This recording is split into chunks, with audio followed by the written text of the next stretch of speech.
अधिवेशन होता है और ये हुआ था रोहिड़ा कांड। बताओ, भीलों में एक सम्मेलन जिसका नाम था रोहिड़ा कांड, और रोहिड़ा कांड ये घटना है 1925 की।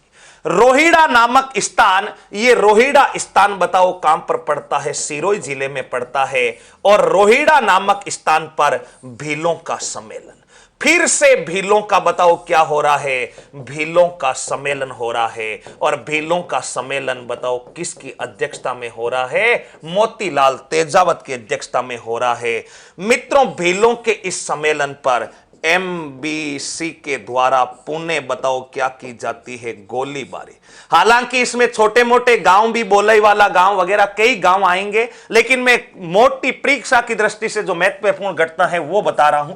रोहिड़ा नामक स्थान पर भीलों का दोबारा सम्मेलन, और इस रोहिड़ा नामक स्थान पर भीलों का जैसे ही सम्मेलन हुआ, एमबीसी ने दोबारा गोलीबारी कर दी। और इस गोलीबारी में लगभग 800 से 1200 भील मारे जाते हैं। 800 से 1200 भील मारे जाने की सूचना है। अब बताओ, भील बर्दाश्त करेंगे क्या? अरे कितनी देर इंसान बर्दाश्त करेगा? सबसे पहले मानगढ़ में गोलीबारी की, उसके बाद नीमड़ा में की, नीमड़ा के बाद सियावा में की, लेकिन हर बार गांधी जी के कहने पर चुप रहे।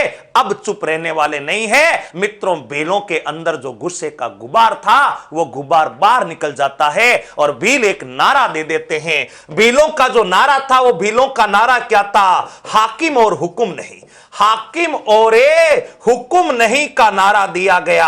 इस हाकिम और हुक्म नहीं के अर्थ क्या होता है? भीलों ने कहा, अब ना तो हम तुम्हारे हाकिम हैं और ना ही तुम्हारा हुक्म चलेगा, अर्थात हम ना तो तुम्हारे गुलाम हैं और ना ही तुम्हारा अब कोई आदेश मांगेंगे। हम हमारा हक लेना जानते हैं, हक मांगने से नहीं मिलता, हक को छीनना पड़ता है। और भील उसी रास्ते पर मित्रों कूच कर जाते हैं। अब सारी जो निर्देश थे उनको दरकिनार करते हुए भीलों का आंदोलन हिंसात्मक रूप में, अगर भीलों का आंदोलन ये पहले कुछ इस दिशा में होता तो परिणाम कुछ और होता।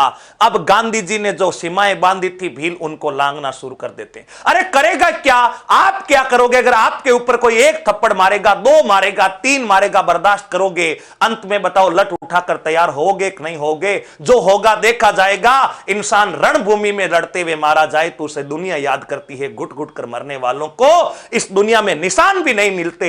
भीलों ने मित्रों आक्रामक रवैया अपनाया और भीलों का आंदोलन हिंसात्मक हो गया। भीलों का आंदोलन हिंसात्मक राह पर चला और जहां जहां हिंसा होती है, गांधी जी वहां सबसे पहले आते हैं। और गांधी जी इस हिंसा को थामने के लिए, इस आंदोलन में गांधी जी को बताओ क्या करना पड़ता है? कूच करना पड़ता है। यहां तक फटाफट स्क्रीनशॉट लो, फिर आगे देखते हैं क्या घटना घटित होती है।